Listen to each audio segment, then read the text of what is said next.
ये आकाशवाणी रायपुर है। प्रादेशिक समाचार बुलेटिन के साथ मैं रत्ना साहू।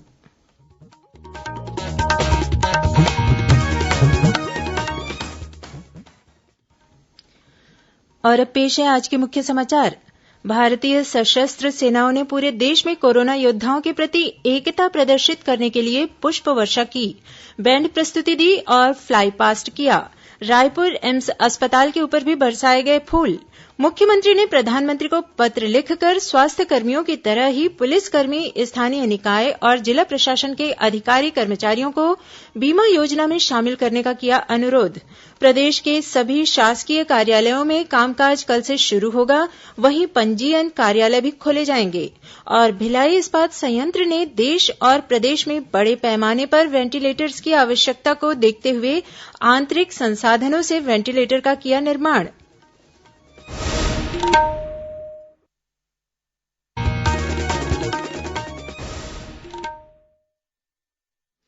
अब समाचार विस्तार से।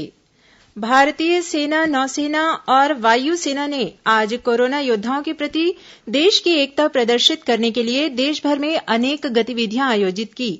3 सेनाओं के प्रतिनिधियों ने दिल्ली में राष्ट्रीय पुलिस स्मारक पर पुष्पांजलि अर्पित कर कोरोना वायरस की लड़ाई में पुलिस बल के अभूतपूर्व प्रयासों के प्रति सम्मान व्यक्त किया। पुलिसकर्मियों के प्रयासों को नमन करते हुए भारतीय वायुसेना के हेलीकॉप्टर से राष्ट्रीय पुलिस स्मारक पर पुष्प वर्षा की गई। प्रधानमंत्री नरेन्द्र मोदी ने इस पहल की प्रशंसा करते हुए कहा है कि मुश्किल घड़ी में सशस्त्र बलों ने हमेशा भरपूर सहयोग किया है और कोरोना योद्धाओं के साथ एकजुटता का उनका प्रदर्शन भी बेहद महत्वपूर्ण है। छत्तीसगढ़ में भी कोरोना योद्धाओं के सम्मान के लिए वायुसेना के हेलीकॉप्टर ने राजधानी रायपुर स्थित एम्स अस्पताल और डॉक्टर भीमराव अंबेडकर अस्पताल के ऊपर फूल बरसाए। इस मौके पर एम्स परिसर और आसपास का क्षेत्र भारत मां की जय के नारों से गूंज उठा। एम्स रायपुर के निदेशक डॉक्टर नितिन एम नागरकर ने तीनों सशस्त्र सेनाओं को इस सम्मान के लिए धन्यवाद देते हुए कहा कि एम्स परिवार निरंतर कोरोना वायरस के खिलाफ संघर्ष में नेतृत्व प्रदान करता रहेगा। प्रेरणादायक एक मौका है ये, जब प्रधानमंत्री जी ने जब ये कहा और अपने सीडीएस रावत साहब ने जब ये कहा कि आर्मी, नेवी, एयरफोर्स सभी इसको अच्छी तरह से कवर करेंगे और अपने जितने मेडिकल स्टाफ है, नर्सिंग स्टाफ है, डॉक्टर्स, सफाई कर्मचारी, पुलिस, सिक्योरिटी, उनको बेसिकली उनका हौसला बढ़ाने के लिए बहुत अच्छा बड़ा कदम था और ये देश भर किया गया। और मुझे बिल्कुल अच्छा लगा कि हमारा जो स्टाफ जो दिन रात मेहनत कर रहा है, अब ये सोचिए उनका कितना हौसला बढ़ता है। 24 घंटे वो लोग काम कर रहे हैं अपने परिवारों को छोड़ करके, उनके लिए तो वही सही में एक बहुत बड़ा एक यादगार लम्हा है उनके लिए। प्रधानमंत्री नरेन्द्र मोदी ने एक महत्वपूर्ण बैठक में वित्तीय क्षेत्र और आर्थिक वृद्धि को बढ़ावा देने के उपायों पर विचार विमर्श किया। केंद्रीय वित्त मंत्री निर्मला सीतारमण और अन्य अधिकारियों के साथ बैठक में प्रधानमंत्री ने सूक्ष्म, लघु और मध्यम उद्यम मंत्रालय तथा किसानों को सहयोग देने के उपायों और नकदी तथा ऋण प्रवाह बढ़ाने की रणनीति पर चर्चा की। कोरोना वायरस को देखते हुए वित्तीय स्थिरता सुनिश्चित करने तथा जल्द से जल्द व्यापार की सामान्य स्थिति बहाल करने के उपायों पर भी विचार हुआ। श्रमिकों और आम लोगों के हित के लिए प्रधानमंत्री ने व्यवसायों को सहयोग देकर रोजगार के अवसर बढ़ाने पर बल दिया। इस बीच केंद्रीय कैबिनेट सचिव राजीव गौबा ने आज नई दिल्ली से वीडियो कॉन्फ्रेंसिंग के जरिए छत्तीसगढ़ सहित देश के सभी राज्यों के मुख्य सचिवों से कोरोना वायरस संक्रमण से बचाव तथा गृह मंत्रालय द्वारा हाल ही में जारी गाइडलाइन के पालन सहित अन्य मुद्दों पर समीक्षा की। रेल मंत्रालय ने स्पष्ट किया है कि प्रवासी मजदूरों, तीर्थयात्रियों, पर्यटकों, छात्रों और अन्य फंसे हुए लोगों को लाने के लिए कुछ विशेष रेलगाड़ी राज्य सरकारों के अनुरोध पर चलाई जा रही है। मंत्रालय ने कहा है कि सभी यात्री ट्रेन सेवाएं निलंबित रहेंगी और रेलवे केवल उन्हीं यात्रियों को स्वीकार कर रहा है जिनके लिए राज्य सरकारों ने सूची उपलब्ध कराई है। किसी अन्य यात्री या व्यक्ति को यात्रा के लिए रेलवे स्टेशन आने की अनुमति नहीं है और न ही किसी स्टेशन पर टिकट बेचे जा रहे हैं। इस बीच आवश्यक वस्तुओं की आपूर्ति के लिए दक्षिण पूर्व मध्य रेलवे से चलाई जा रही 4 विशेष पार्सल ट्रेनों का परिचालन अब 15 मई तक किया जाएगा। इन ट्रेनों का परिचालन 3 मई तक किया जा रहा था। जरूरी सामान भेजने वालों की सुविधा और मांग को ध्यान में रखते हुए इन ट्रेनों के परिचालन की अवधि में विस्तार किया गया है। लॉकडाउन अवधि में रायपुर मंडल के रायपुर और दुर्ग स्टेशन के पार्सल कार्यालयों में समर्पित कोरोना वॉरियर्स की टीम पार्सल पहुंचाने के कार्य में जुटी हुई है। इसके लिए इनकी देशभर में सराहना भी हो रही है। मुख्यमंत्री भूपेश बघेल ने प्रधानमंत्री नरेंद्र मोदी को पत्र लिखकर स्वास्थ्य कर्मियों की तरह ही पुलिसकर्मी, स्थानीय निकाय और जिला प्रशासन के अधिकारी कर्मचारियों को प्रधानमंत्री गरीब कल्याण पैकेज के अंतर्गत बीमा योजना में शामिल करने का अनुरोध किया है। मुख्यमंत्री ने कहा कि स्वास्थ्य कर्मियों के अलावा अन्य अधिकारी कर्मचारी भी दिन रात लॉकडाउन को सफल बनाने में जुटे हुए हैं। उन्हें भी बीमा योजना में शामिल करते हुए स्वास्थ्य बीमा का लाभ दिया जाना चाहिए। कोरोना वायरस संक्रमण से बचाव के सुरक्षात्मक उपाय को अपनाते हुए प्रदेश के सभी शासकीय कार्यालयों का संचालन कल 4 मई से शुरू होगा।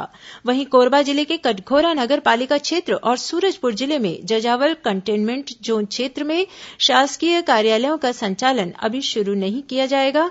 गौरतलब है कि कोरोना वायरस संक्रमण की रोकथाम के लिए लागू लॉकडाउन के कारण शासकीय कार्यालयों में कामकाज नहीं हो रहा था। सामान्य प्रशासन विभाग द्वारा आज जारी निर्देश के अनुसार शासकीय कार्यालयों के फिर से शुरू होने पर राजपत्रित अधिकारी जहां 100% आएंगे, वहीं अन्य अधिकारियों और कर्मचारियों की उपस्थिति 1/3 ही होगी।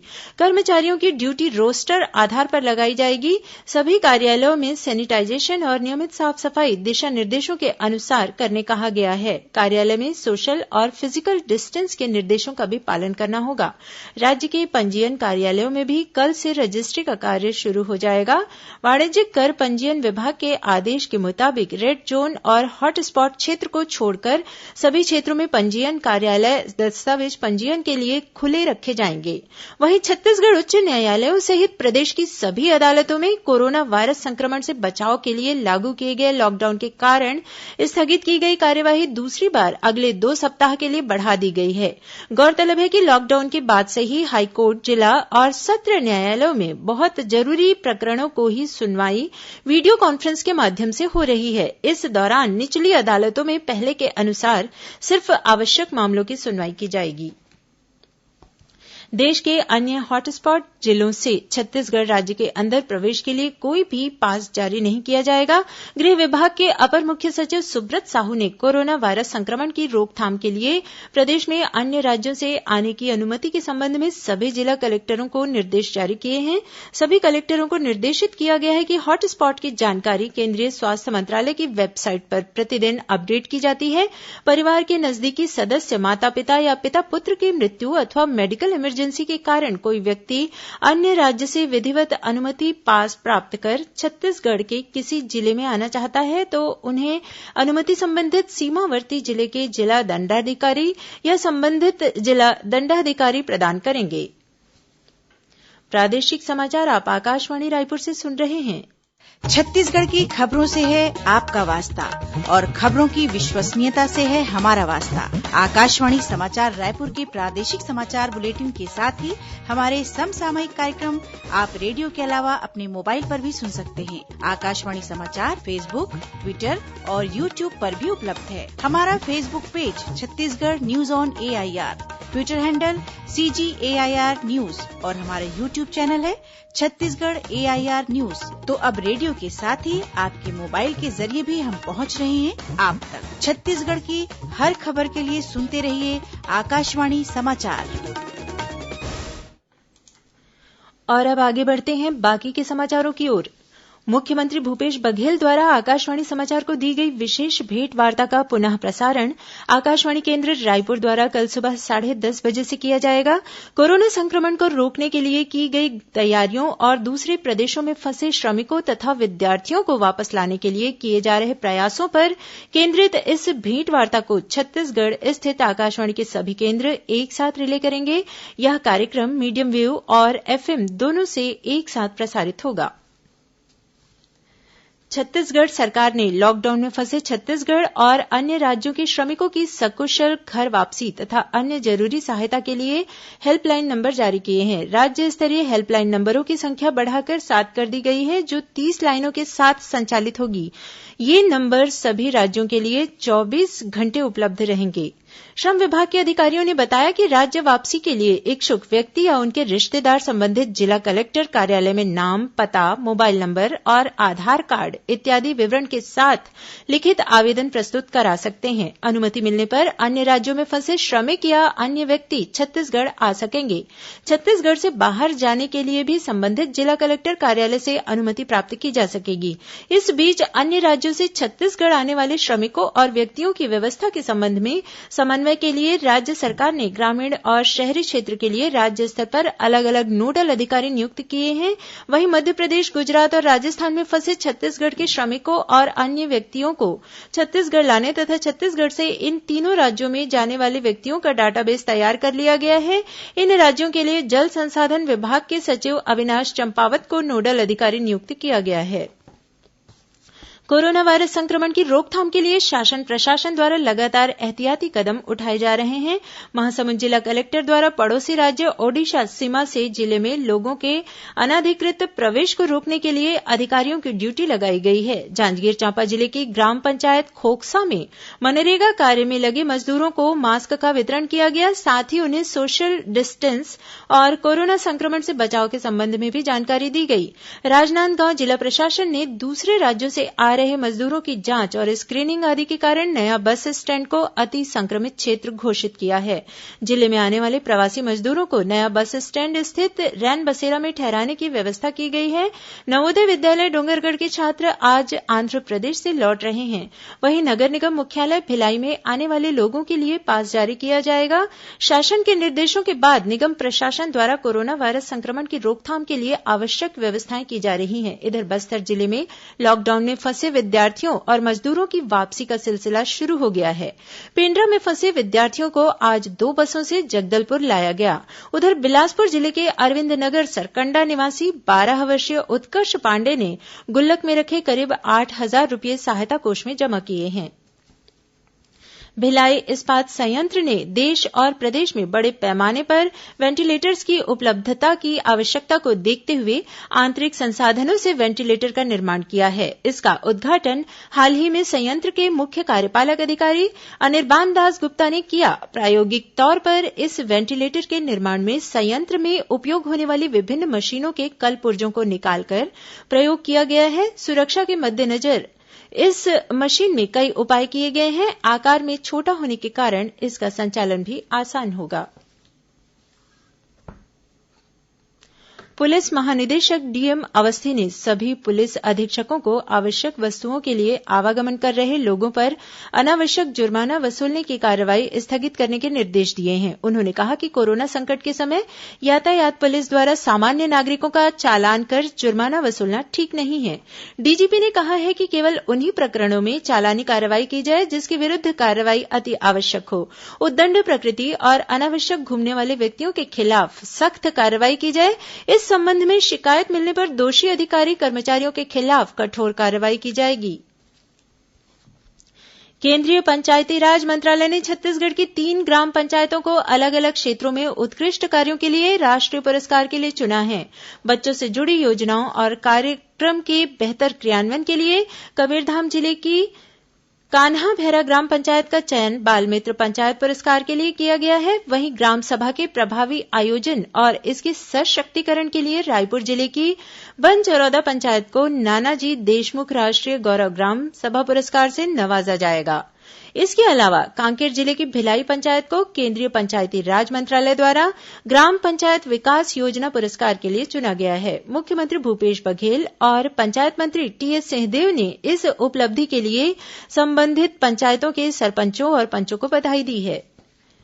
विश्व भर में आज प्रेस स्वतंत्रता दिवस मनाया जा रहा है। कोरोना वायरस के कारण इस वर्ष विश्व स्वतंत्रता दिवस का विषय है भय या पक्षपात मुक्त पत्रकारिता। इस अवसर पर केंद्रीय सूचना और प्रसारण मंत्री प्रकाश जावड़ेकर ने कहा है कि भारत में मीडिया को पूर्ण स्वतंत्रता है।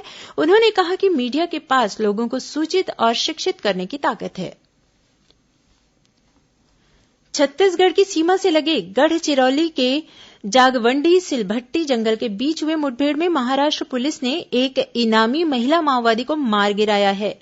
पुलिस ने माओवादी के शव के साथ एक राइफल और बड़ी मात्रा में विस्फोटक सामग्री बरामद की है। मारी गई महिला माओवादी की पहचान कसनसूर दलम की डिप्टी कमांडर के रूप में की गई है। इस पर 16 लाख रूपये का इनाम घोषित था। छत्तीसगढ़ उच्च न्यायालय के पूर्व मुख्य न्यायाधीश और लोकपाल के सदस्य A.K. त्रिपाठी का कल दिल्ली में निधन हो गया।